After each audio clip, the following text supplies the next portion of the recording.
listening to Give Yourself Some Leeway. With me, your host, Eugene Lee. When I started this podcast, I wanted to create a safe space to talk about mental health and well-being in the workplace, to open up and be vulnerable with these emotions that not many of us talk about, to understand and become self-aware of these self-sabotaging behaviors that affect not only our professional but also our personal relationships, and how to overcome conditioned beliefs from our childhood that are holding us back in our adult lives. Today, I am joined by Dale Lykins, and after 30 years as a leader in a large church organization, Dale realized that his core values and beliefs were no longer aligned with those of the church.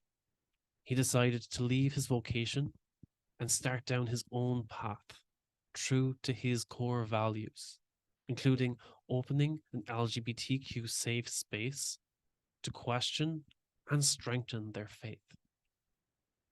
Dale and I talk about a lot in this episode, including the importance of leading and living from your core values, how to align your beliefs and thoughts with the rest of your life, and how past traumas can influence everything.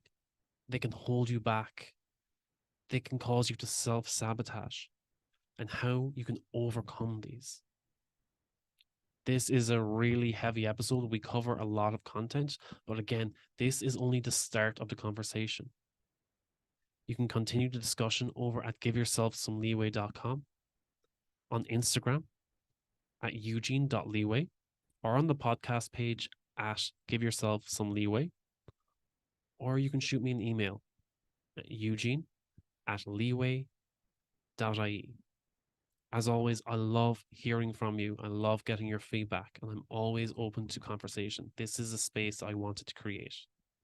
So thank you again for listening to this episode, and I really hope you enjoy this conversation with Dale Lykins. Dale, welcome to Give Yourself Some Leeway, and thank you again so much for taking time to join the show today. Well, I'm glad to be here, Eugene. I'm looking forward to our conversation. Dale, you've been in a leadership role for over 30 years. What was that like for you? And who is it that you serve now? And why do you do what you do? I know this is a loaded question. I have been told this many times, but it just helps me understand you that little bit better. Yes. Yeah. Yeah, there is a lot in that question. Kind of wrapping it up in succinctly as much as I can. My experience over 30 years has been mostly as a pastor in a local church. So that has, of course, built into it. Well, actually, I won't say of course, because a lot of people may not understand that. You think of a certain thing when you think of religion and the church or the pastor. It is not all about praying and wearing long flowy robes. There is a lot about leadership. I mean, that is a skill that is absolutely necessary in helping a group of people keep on the same page about their own purpose, their purpose of the organization. Plus, the church is, let's not just keep it all polished up. It is, a lot of it is corporate. And so, and I was in a situation where I had a hierarchy that, was involved a lot more than I wanted, but in my local work, in what I was doing. And so, there are goals to set, there are people to lead, and I led pretty large churches. So I had a lot of people to manage, a lot of committees, staff of, up to 18, 20 people, budgets. And so there was just all of that took most of my time. And so, I got to the point, which I know we'll talk more about in a minute, so I won't get into all of that, but got to a place after, like you said, about 30 years, which was about in 2019, so about 4 years ago, where I realized that my own values and my own kind of personal beliefs did not necessarily align with the organization. And so I left, made that decision after all that time. And so now I actually founded a faith community that I'm the lead, the founder and the leader of. And so I serve, they are mostly, the people that I serve is LGBTQ folks, families. We are an open and affirming congregation or church or a community. And also people who, like me, kind of have decided, have gotten to the point where maybe what they thought they believed all these years is not working, or they don't believe that anymore. So they're looking for a way to ask questions and to have a safe place to explore. So that's where I come from. I love that. I think one thing as well that I can resonate a lot with back in 2019, where you said that your values and your beliefs no longer aligned with the work that you did. And I find that happens to a lot of people before they burn out. They're working in a job that no longer aligns with their core values or their beliefs. And that's why the work is so draining, because maybe they have been doing it for decades. But next thing they realize that there has been a culture shift, or there's been some shift somewhere, be it in the work that they do, or maybe in the company's visions or goals, and it no longer aligns with the work that they've been doing all these years. And they realize, or maybe it's just their own personal development, maybe they have changed and they just realize, oh, this no longer aligns with what I want to achieve my own growth and development. And it takes a lot of courage and a lot of bravery to actually step up and be like, no, I'm going to leave that comfort and consistency that I'm used to for so long, that has been sometimes almost part of your identity. Absolutely. And to actually to step out and be like, no, I'm taking this change. And what you've done there, you've created an open space, a space for discussion where not only for people who are LGBT and want to also have their relationship with God, but also anyone who's open to questioning their faith. And sometimes, yes, I think the traditional way is that you're not meant to question it. Definitely in like Catholic Irish background that I have, oh, you could not question it. It's like, it's what's in the book is in the book. You better believe it. Right. That's threatening to the organization and the institution. Yeah.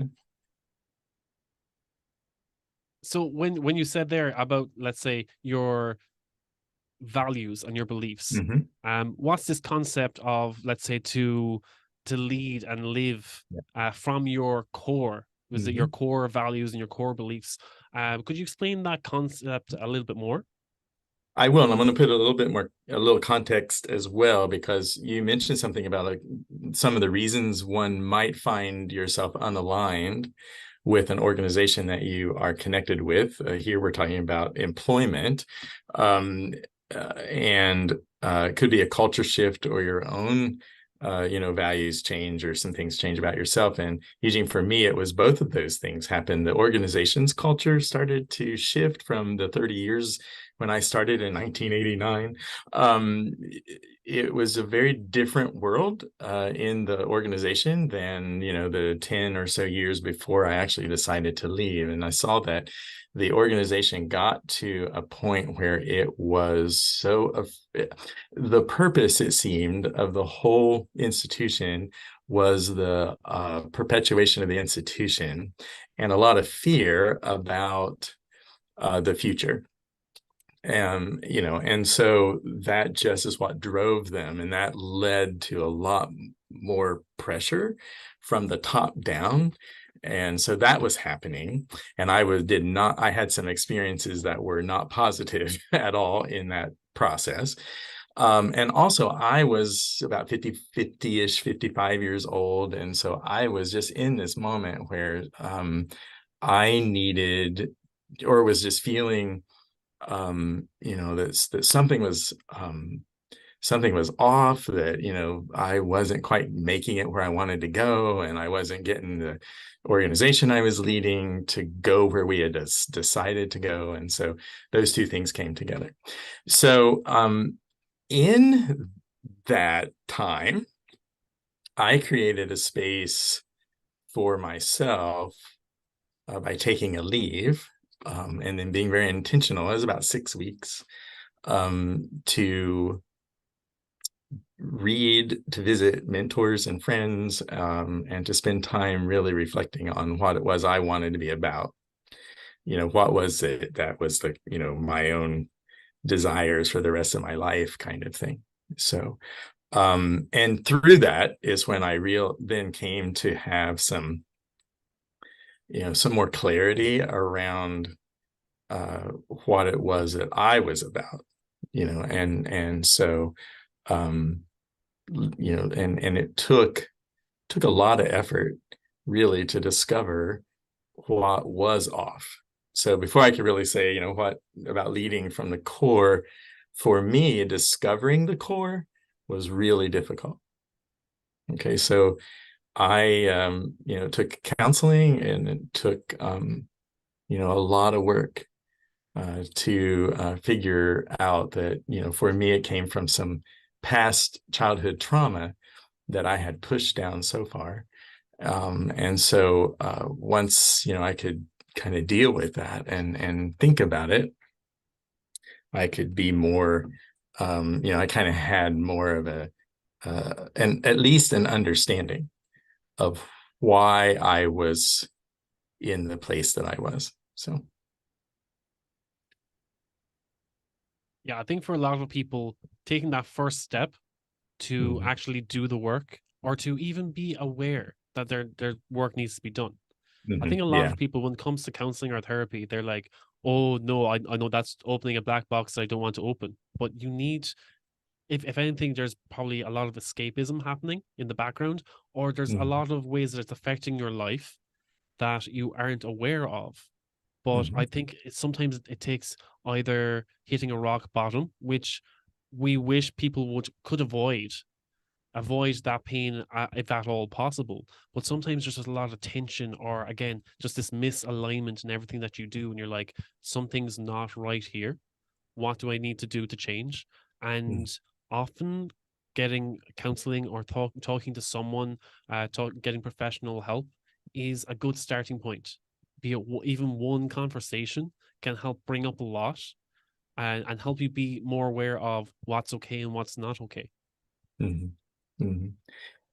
Yeah, so absolutely. And again, that led, I had been working about 10 years before that moment with a leadership coach, who's now just become a great friend of mine, but she's been through a lot with me.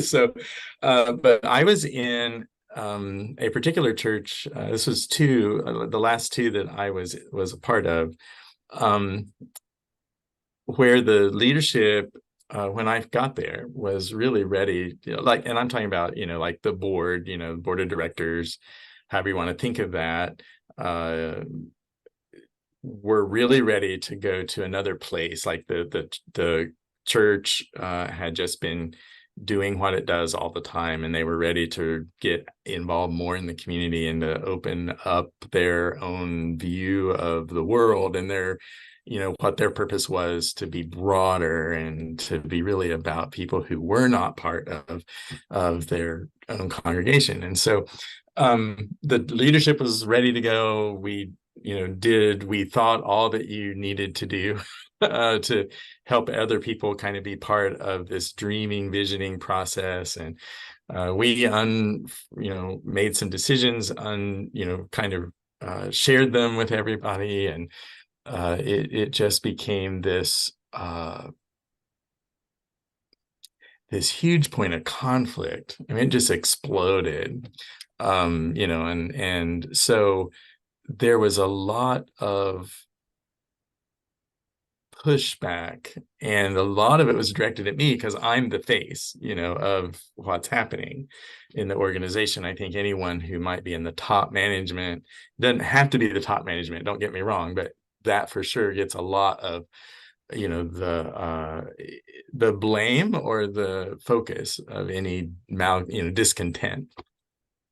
And we knew that this was kind of in any kind of organization, any change like that is going to take time, and some conflict is necessary because it's necessary at times to break down old patterns of operating. There were some very unhealthy ways that this place had been for a long time.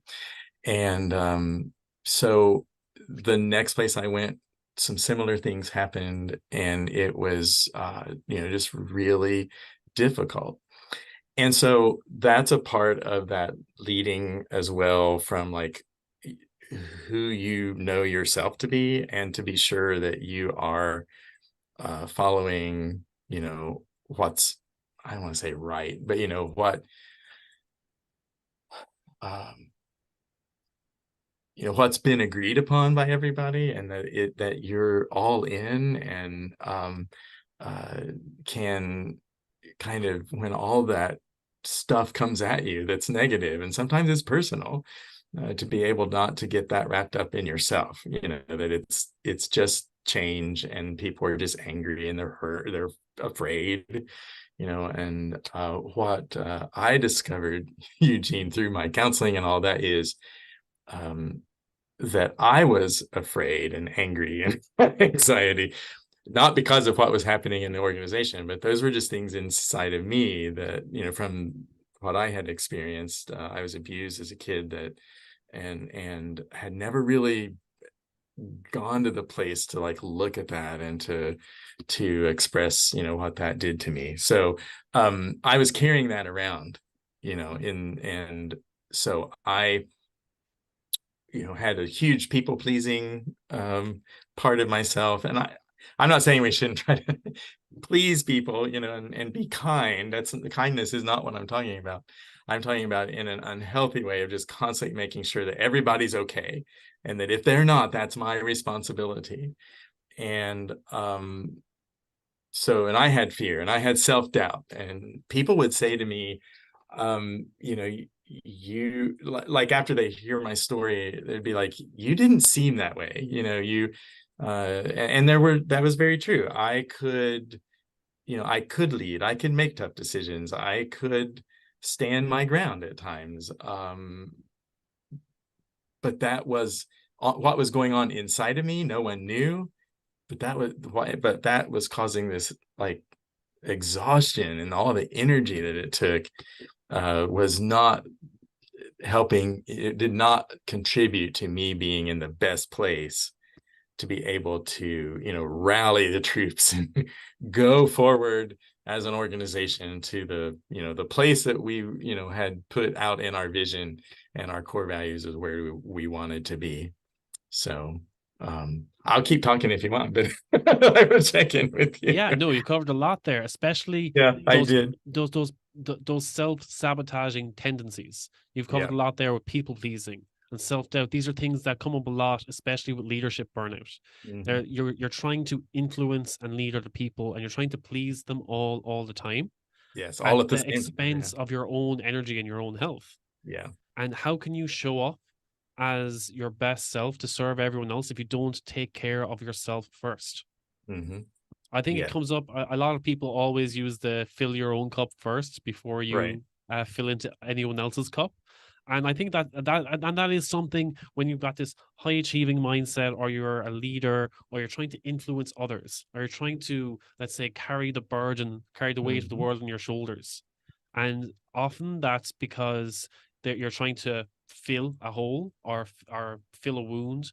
Mm-hmm. And as you've explained yourself as well, you were trying to fill in that childhood trauma, Mm-hmm. and you're taking on this, or trying to, let's say, make up for this past trauma Mm-hmm. by over serving or over expending yourself, again at your own expense, to try Right. and serve others. And even where other people didn't see it the way you did, it's your own negative self narrative that Yes. always Right. puts you down, even though Right. you were showing up to your full potential. Yes, that self-narrative was part of the um, uh, coping mechanisms that I had developed even early as a child, and had just become part of who I was. The situation, though, as an adult, they weren't serving me any longer, though, because I wasn't in the same situation. But it felt like it at times, or my body kind of carried that trauma. And so it would just kick immediately into those, defense mechanisms or those coping skills that had gotten me to the age of 55 and pretty successfully, but began to have a negative impact. I would, as a result of a lot of that, I can think of one example in particular. Well, I won't go one example. I'll say one person is in the last place that I was serving and leading, and I had a pretty high profile staff person who'd been there, a bit longer than I had been, and I kind of, began to give her more and more responsibility and trust in my circle, and began finally, well, let me say this. She would, and I noticed this, like I would have an idea and then she would have a little different take on it.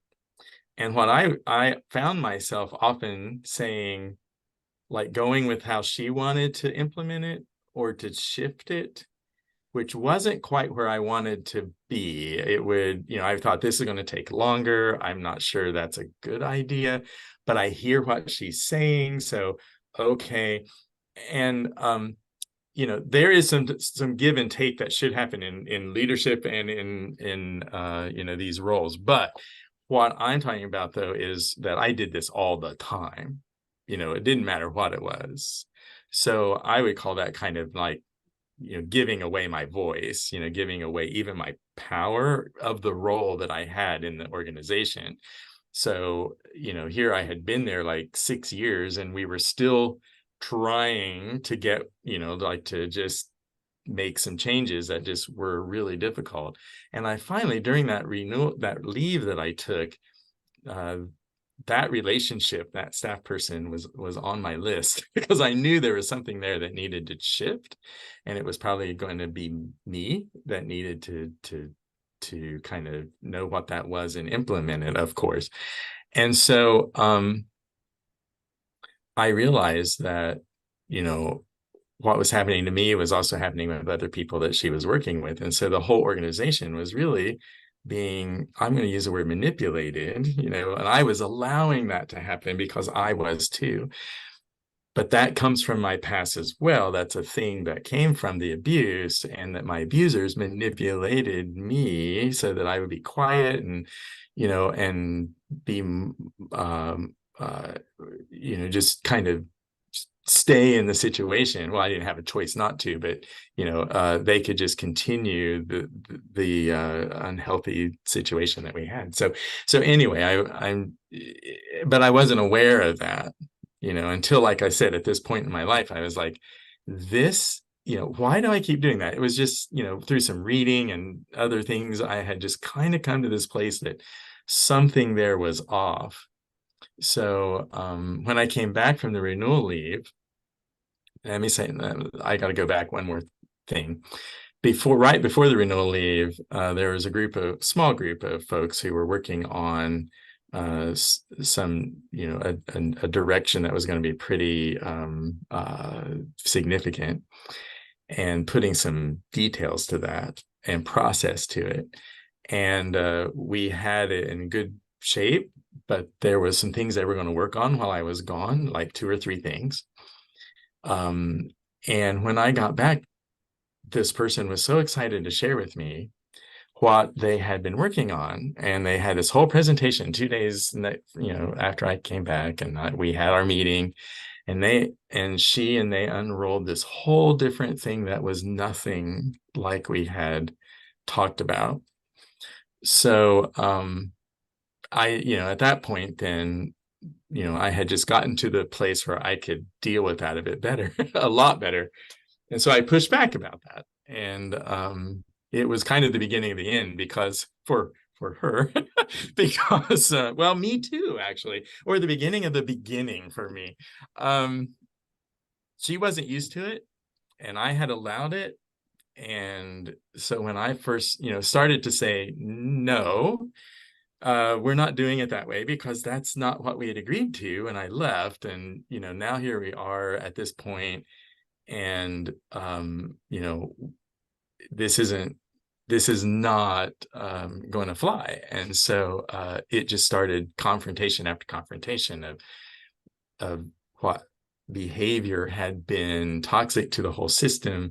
When I started to confront it, or to at least say no to it, or to stand my ground about, no, this is what we've decided, and this is what we're going to do. In other words, I was saying, not you, the one person, but the whole is, the whole organization is what's going to be the focus here. So anyway, I hope that made some sense in what I was, but Yes. trying to explain a particular situation. And that's just one of many where I kind of gave away my own role because of my fear and anxiety and all, and people pleasing and all of that. So Yes, exactly. You kind of hit the nail on the head there with people pleasing. That and when you came back after realizing all of this people pleasing that you had been doing, and this person got very, let's say, offended, or they got kind of struck back by the fact that you had set a boundary now, yes, that's because exactly they had understood that the relationship was, oh, you always agree with what I say, and you and they kind of expected that people pleasing from you.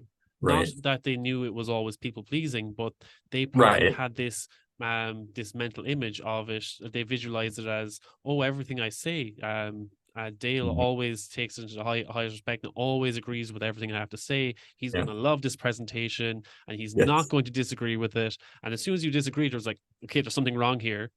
Something right, happened when he was away, and he doesn't like me anymore, or something like that. And that yeah, was, let's say, the visualization that they were having. That was the right, deflection that they had.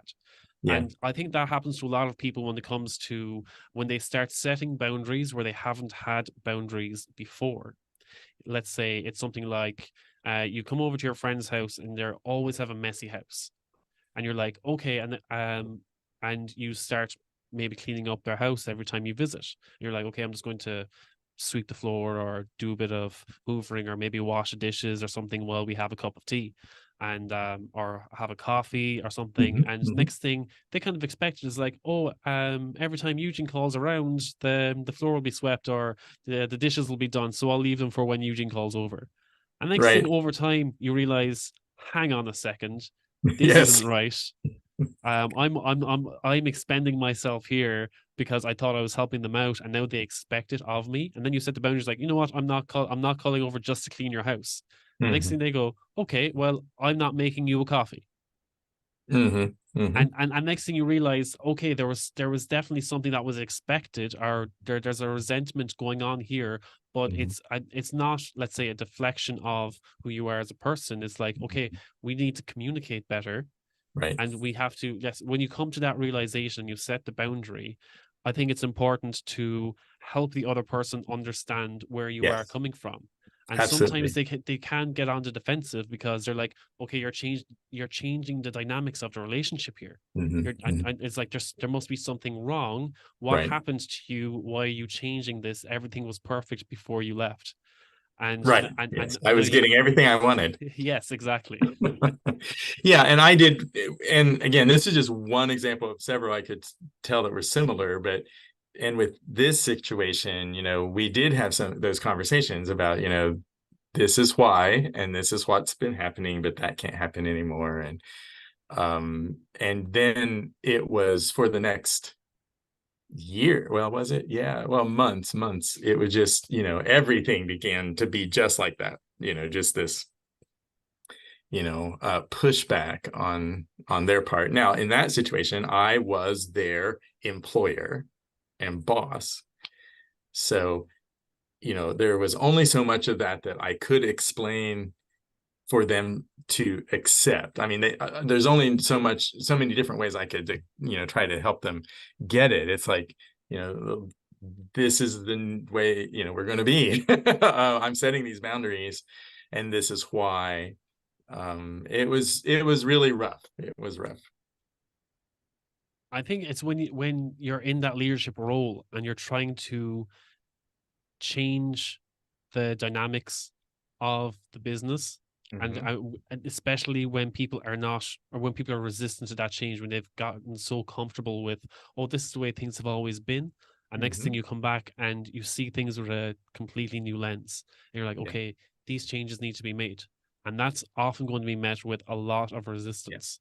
Yeah. And it's almost like you're trying to, sometimes, again, this is something that I've come across a lot on the podcast, is when you're trying to change the culture for the better, Mm-hmm. but people are resistant because they don't want to change the way things are, even if it's a very negative or a burnout culture, and they just got comfortable. They're like, look, I do the bare minimum, and I might not be too happy with the way things are, but the discomfort of changing the dynamics Yes. of what's going on right now is more uncomfortable than just putting Right. up with the small things on the day to day.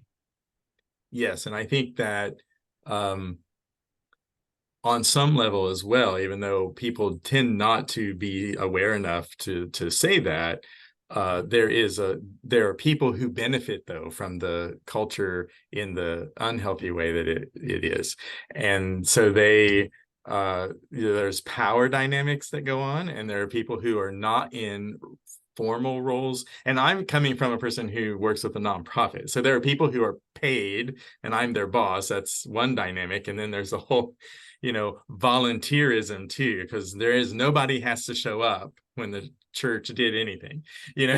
So there's all of that too with that kind of an organization. But you have people then who are not in formal roles of leadership. They've not been elected to a board position, they have not on a committee. They're important as a part of the community, but not making those decisions on a daily basis. And they are often, it doesn't have to be them. I shouldn't have just acted like that was the only thing. Sometimes there are people who are in positions of some sort of power, of a role of leadership, like this one staff person I was just mentioning. So either way, though, the unhealthy culture can benefit people and give them power, or they have assumed that power, or they may be the person who is always kind of, like I think she was, redirecting, so that things come out the way they want. And people have learned to let that happen. My leadership coach calls it dancing the dance. And when you are the person who, like you were talking about, setting up a boundary.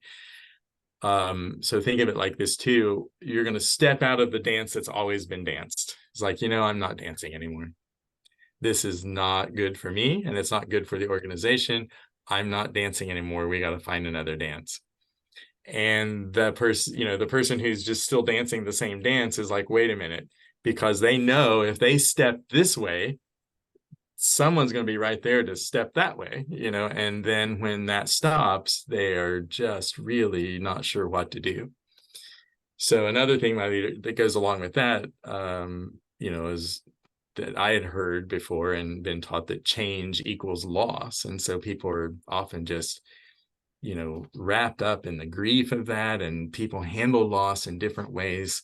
Some get, lash out and get angry, like I mentioned earlier at the other place that I was at, and you never know how that's going to be until it happens and you're in the middle of it. And so if you are not sure of your own self, have a strength within you that you are able to hold on to during those times, you're going to be tossed. I mean, I had to, just, that's the only image that came to mind, just tossed around from place to place, person to person, um, you know, just, trying to figure out where you even fit, even though you're the, you should be the person who's leading. So One thing you covered there that's definitely worth another mention is when you change and people see it as a loss. Mm-hmm. Recently, I went through my own changing my own career, Mm-hmm. complete career change, because uh, as you said, my last career, almost a decade long, it just no longer aligned with my values and my beliefs. And as soon as I stepped up, as soon as I stopped dancing the dance and I started speaking up and setting my own boundaries, people were straight up to be like, "You have so much. You're going to lose so much by stepping out of this career. You're going to Mm-hmm. lose your Yeah. pension. You're going to lose this. You're going to lose security. All this." Right. And I was like, "Yeah, but I might be happy, and Yes. I might actually enjoy the work I do on a day to day basis. I might actually feel fulfilled." Mm-hmm. And at this point, I stepped out of my career without having a job lined up. I Mm-hmm. just knew that the work that I was doing at the time wasn't fulfilling me in the way that it used to. Mm-hmm. And that was Right. nothing against the company I worked for. It was something that I knew that it was something in myself that had changed. Yeah. When I had burnt out, it had been for a reason. I had to figure out what that reason was. It took me a while. It took me about Mm-hmm. 3 years to Mm-hmm. finally realize what that was. Mm-hmm. And then I tried to go on a journey to try and figure out why exactly that was Mm-hmm. and what needed to change in order for me to find that purpose and fulfillment again. And when I finally made that step to stop dancing the dance and make a sudden career change as it looked to everyone else, they were like, "Oh, you have so much to lose if you leave right now.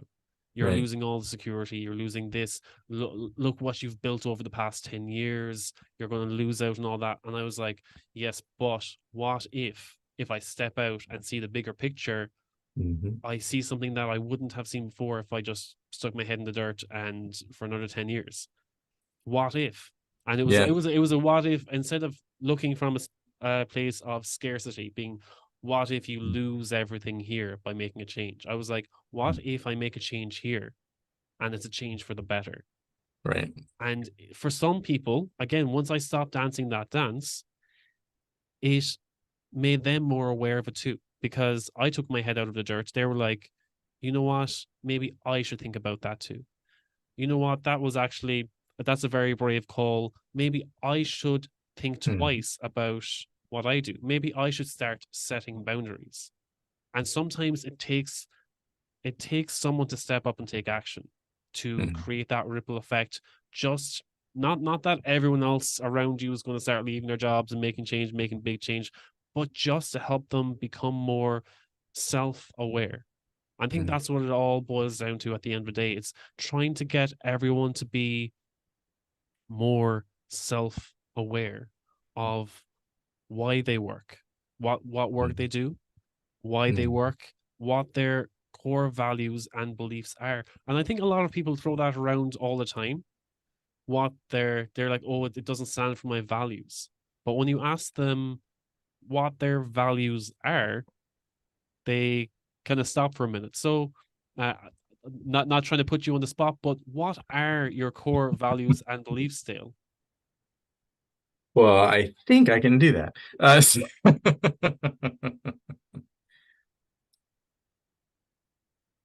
So the things that I thought about that when I left, of course I did. And there were two that forced yeah, that pushed me or that led me really to leave what I was doing. And that was that the organization that I was in, the denomination was not inclusive completely for LGBTQ people. And I knew, I mean, it had just been something that had been part of, you know, discussions for so long and decisions and votes and all of this. And I was just tired of it. I said, I want to live the rest of my life not only welcoming everybody, but celebrating who they are in community. I want to marry who I want to marry. I want to just be, you know, if I'm going to do that in the rest of, you know, in the future. And that was a huge part of it. The other was the institution itself. like I said, was so focused on its own preservation that I began to realize that so much, not all, so much of what I had done in the last 30 years was along that same, same track, was to just, get people to come here. So, so they could participate in everything that we're doing.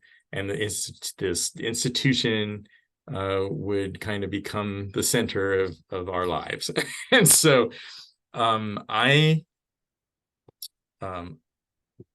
my, from the core of all of that, I my mind, I'm not going blank because I don't know. That's so funny. I just had the moment. So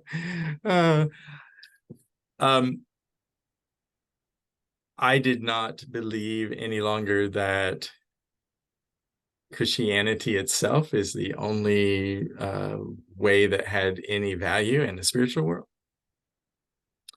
I believed in the value and worth of every person.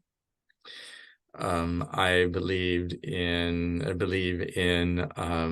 well, I also found the institution to be very shaming. And so shame is something that I just work against now. It's part of who I am and what I do.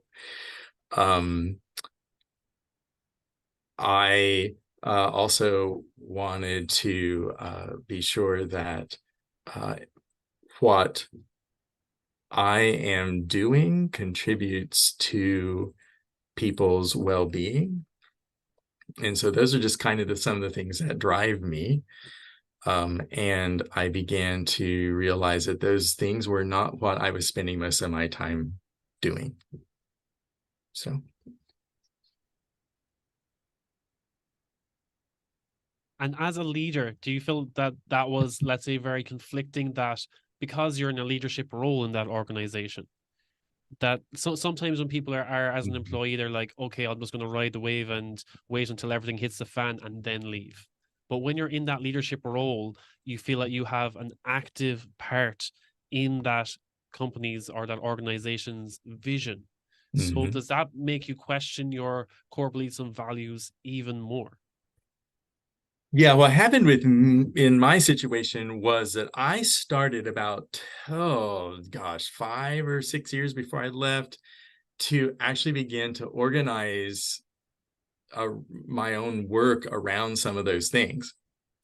And there were people who were coalescing with that. And it did not, well, people in the hierarchy, my own supervisors and folks who were kind of above me started to really pressure me to not be that way, like to fall in line and to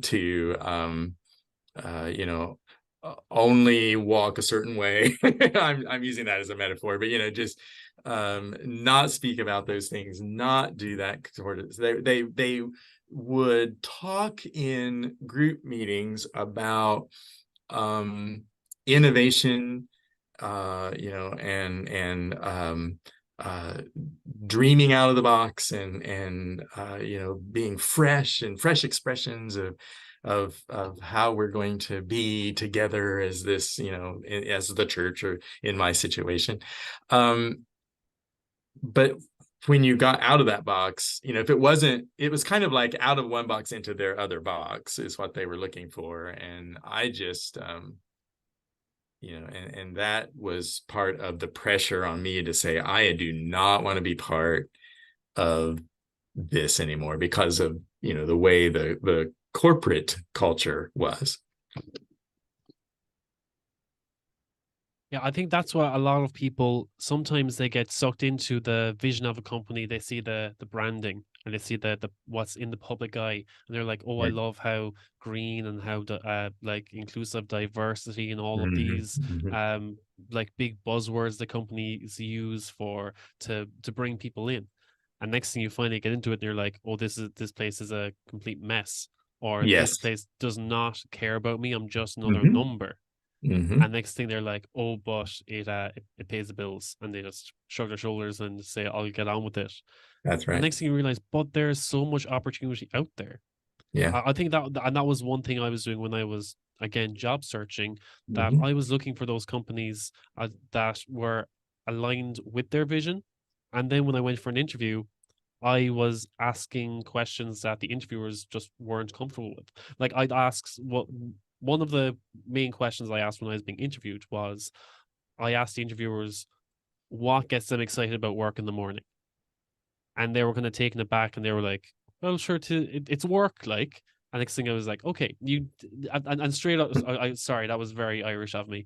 But again, it was something that was they just didn't have that. Let's say maybe I was looking for that excitement or vision or something that I expected. Let's say maybe a leader should have some drive. And if they, in the interview, if they're interviewing someone, they want them to join the team, and they just shrug their shoulders and they're like, "Oh, work is work," not, Right. "Oh, I look forward to working with my team towards a common Hmm. goal every day." Hmm.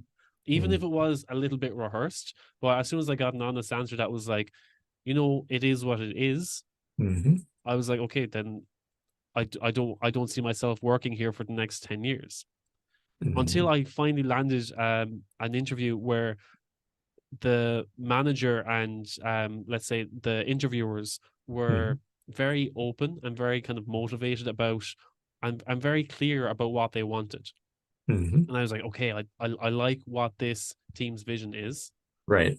and I'd like to see where this goes. It really piqued my interest, and I think that's what a lot of people should look for in their work. I know some people, they like to sit in the background, but I Hmm. feel that in order to feel motivated in your work, you need to find a team as that is aligned with your goals and beliefs too.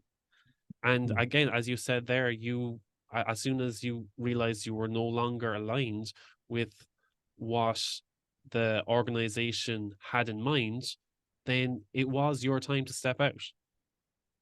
Yes, I needed to find, like, be authentic to what I Yes. was, who I was and was becoming, and the kind of expansion that was happening in my own self. Yeah. So So when it came to, again, you had, let's say, counseling and therapy for mhm. becoming more self-aware. Were there any other external factors or activities that helped you to become more aware of yourself? Yes, well, I mentioned coaching. If that's the kind of thing you're referring to, yes, I've worked with a coach for many years. Gosh, probably 15 or so. And then counseling, and a spiritual director I had, which, in my, for me, was a part that I added that was really helpful. Um, and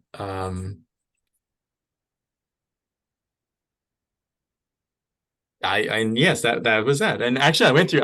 My pause was, I was thinking, well, voice therapy too, but I don't know if that's another whole podcast. But so, it kind of started in that land, with that as well, because I ended up sick and then couldn't talk and went to voice therapy. And what I was asked to do, Eugene, is really what prompted me to take the counseling, or the coaching and the spiritual direction I was doing anyway. But when I was being asked in the voice therapy to be able to do the exercises to relax certain muscles in my throat or my chest or my shoulders, and or to do certain things with my breath, like deep breaths, and I couldn't do it. I mean, it was very difficult, and I realized how tense I was holding my body. And that's when I thought, there is something more that I've always known. I've been a tense person, but I didn't know how deep it went. And then I went back to counseling, and because I'd also had those memories of the abuse that started to kind of pop up, and did some exploring with that. So that just took that, kind of to the other level. So all those things together were really instrumental in that point in my life. So I do like the fact that you mentioned the voice therapy there, okay. because I know a lot of people that have felt, let's say, they're like, oh, I've lost my voice. It even happens to me about 2 years ago, where like I used to love singing all the time. I was in Hmm. musical theater. I used to play guitar and sing a lot. And next thing, about 2 years ago, I just completely lost my voice. Hmm. And I was like, I completely lost my range. And so then, of course, I stopped singing because I did not like the fact that I didn't have my range anymore. Right. And next thing I realized that, and it took me a while, that the reason that my voice was being caught was the fact that I was holding back a lot of things that I Hmm. wanted to say Yeah. for fear of offending other people. Yes. And it wasn't until I started podcasting that it actually started to come back, Okay. because I was like, okay, I need to speak up a bit more. And as soon as I started Hmm. becoming more outspoken, I was like, okay, my voice is becoming a lot deeper and clearer again. I'm Yeah. being more articulate. And Hmm. then I came across a really interesting podcast. I can't remember the guest's name. I'm definitely going to have to look him up again. But to be honest, I'd love to have a conversation with him, because what he said, and he was doing an interview, but also going through body language with the podcast host. And he said, Hmm. I can hear that you're feeling a bit caught up here. Now, I want you to tell yourself that um, I speak my truth, and my truth deserves to be spoken. I was something Mm. along those lines. And as soon as he Yes. said it, you could hear that all the tension came Yes. out of his Absolutely. voice. And he Yeah. was like, oh, I'm speaking so much clearer now. So when Right. I started podcasting, then I was like, all I can speak is my own experience. I can Yeah. speak my own truth.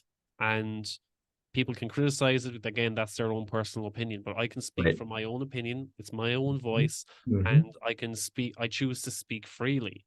Hmm. And it was just that, something as simple as that. So just saying it out loud, and just reframing it that way, being like, I'm Hmm. holding a lot of tension here in my neck and in my chest. And by choosing to just speak freely, it just released all that tension. So Hmm. maybe that was something that you did cover in your voice therapy, but Oh, it's something that, again, it goes to a much deeper level than yeah. just the physical tension. Yes, absolutely. Because there's a big difference between forcing your voice out your mouth from your throat and relaxing yourself because you're confident in what you've got to say and you're okay that, you also know that you need to say it and that you can speak it, just like you said, and it coming from that place in you, which is way deeper, you know, and just that everything else kind of it gets out of the way so that the voice can come out unrestricted. That's what I learned in voice therapy. And that's and the difficulty I had to do in doing that is what put me, sent me back to do counseling yet again in my life. So Awesome. So, Dale, if there's anyone that wants to get in touch with you and learn more about your space for discussion, or if you're coaching, what's the best way for them to get in touch? So yes, I coach. I have my memoir out where I talk a lot about this, and I have do a podcast called the Unlearning Blog. I'm sorry, that's my blog. My podcast is Hear It From Me. All of that you can access and discover on my website. So it's really simple, DaleLykins.com, I and love that.